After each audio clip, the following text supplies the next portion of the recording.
principal, Dr. Umika sir, my dear all colleagues and dear students. So thank you, Umika sir, for giving me the opportunity to interact with the students. And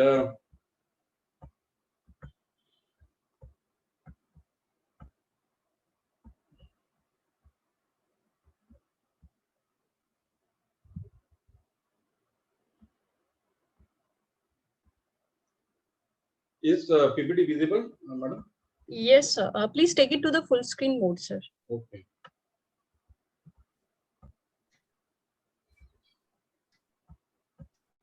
Okay. Yes. Now it is visible? Yes, sir. Yes. Okay, okay. So once again, thank you. And I am Kamlesh Wader from Department of Pharmaceutics, SKB College of Pharmacy. And I'm having more than 20 years of experience in the field of pharma as a teacher as well as a researcher. So I'm here to, as I'm from the field of pharmaceutics, I'm here to have the brief you on the scope of pharmaceutics. What is the basic scope of this after what to do after BPharm? And as Umika sir and Biani sir already told that, there is always confusion in mind what to do after BPharm, whether to go for teaching, whether to go for the MPharm, or whether we have to go for the MBA, or what to do after BPharm. So Dr. Umika sir has already briefed you what to do after BPharm, and Biani sir also told that scenario has changed a lot. Now it is mandatory to do MPharm after BPharm, right? So what is the scope of doing MPharm? Umika sir has already told you. So I'm here to give you idea on what to do after BPharm and which branch is very important for you, and especially what is the scope of pharmaceutics. So as we all know regarding the pharmaceutics, you all are from the BPharm, and you are completing your BPharm. You know very well regarding the BPharm in BPharm that pharmaceutics is nothing but convert the basic. It is related with the discipline, the science which is related with conversion of drug into the formulation. So for me, formulation is pharmaceutics. If you say pharmaceutic, it is formulation. So all the things, manufacturing part, formulation part, it is related with the pharmaceutic. So what you know about the pharmaceutics is basically the conventional drug, that formulation of tablet, formulation of capsule, formulation of cream, ointment, and basis. But it is not, only the basic of pharmaceutics.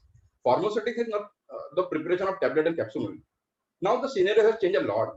Now the pharmaceutics, more and more novel drug systems are coming into the market, like liposome, neosome, transferosome, solid lipid nanoparticle. If you see the market now, more than 40% of the market share is captured by by novel drug system.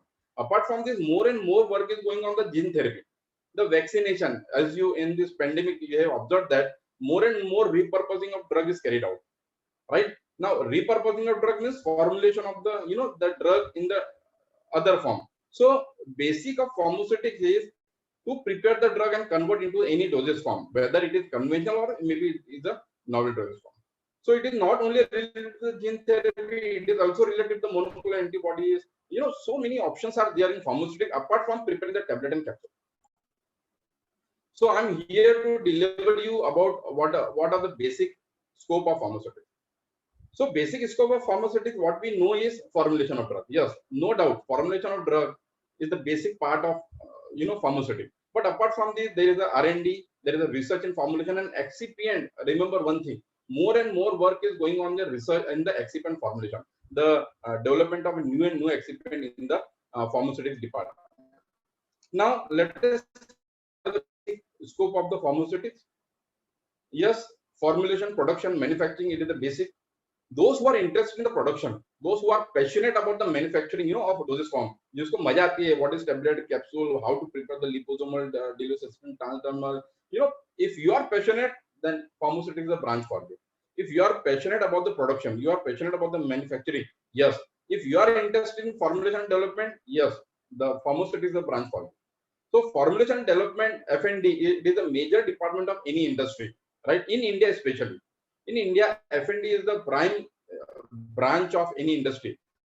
So production, formulation, development, you can offer research, as Umika sir already told regarding the DRDO theory, right? So you can go for the basic research, how you can go for the repurposing of the same drug, how you can go for the basic, how you can apply the basic research of pharmaceutic in development of the new drug or new formulation.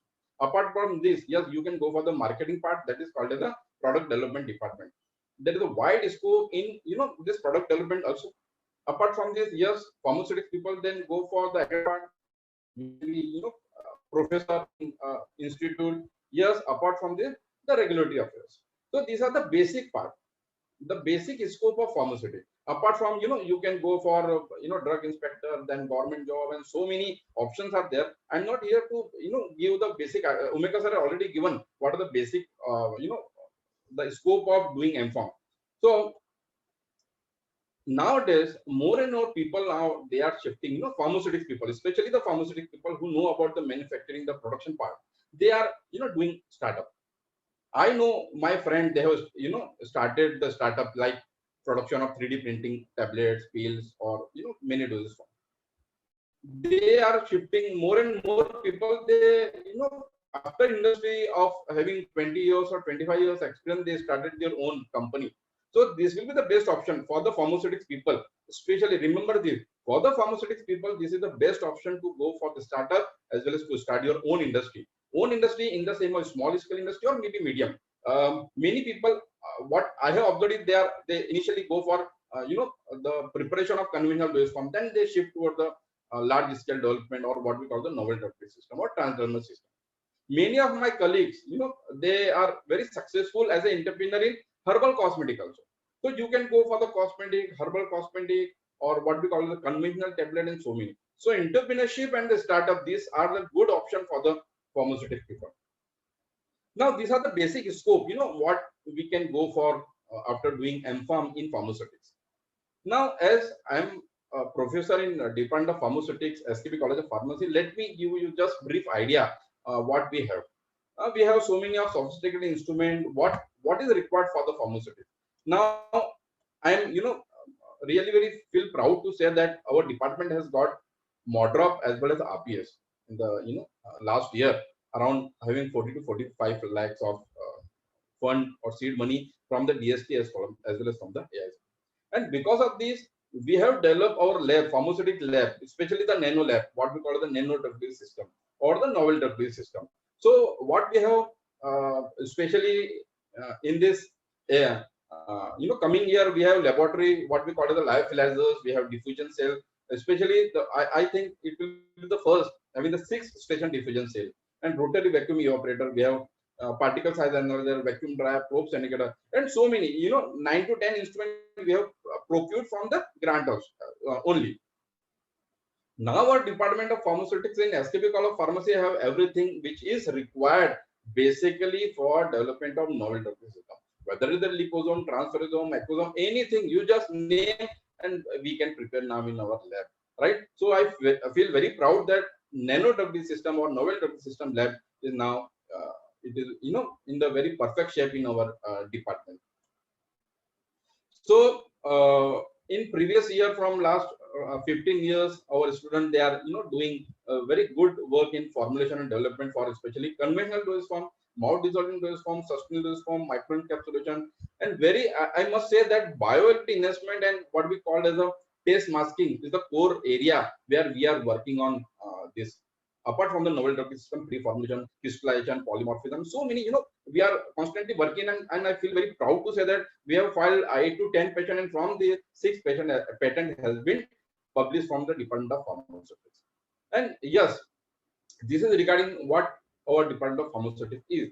So, as I said, Umeka sir has also told that there is always a question of what to do after BPharm. And in the mind of a student, there is always question which is good, which is better, and which is best. Pharmaceutics is better, pharmaceutics is good, or what is chemistry is better, or pharmacology is better. I'm not here to deliver, or make my point that which branch is good. It will totally depending upon only one thing, that is what is your mission of life and what is your passion. What is your interest? If you are interested in pharmacology, yes, it will be the better for you. If you are, if your mission is to go for chemistry, or if you are interested, if you are passionate in the chemistry, then chemistry will be good for you. But as a pharmaceutics people, if your passion is production, manufacturing, then yes, for M.Pharm in pharmaceutics will be the choice for you. So this is the basic scope of doing pharmaceutics. And remember one thing: in this pandemic, one industry which is not closed, and or rather I must say that which work double or in 2 shift or three shift is the product or the manufacturing department, pharmacy. So I feel very proud to be a pharmacist that our pharma field has worked day and night, in the 2 shift or 3 shift. So there is a lot of scope in pharmaceutical department. So if you are interested in, play with the drug and the dosage form, the pharmaceutical will be the right career choice. So thank you so much. This is, regarding this scope of pharmacy. Thank you. So over to you, Neha. Thank you so much, Vadir sir.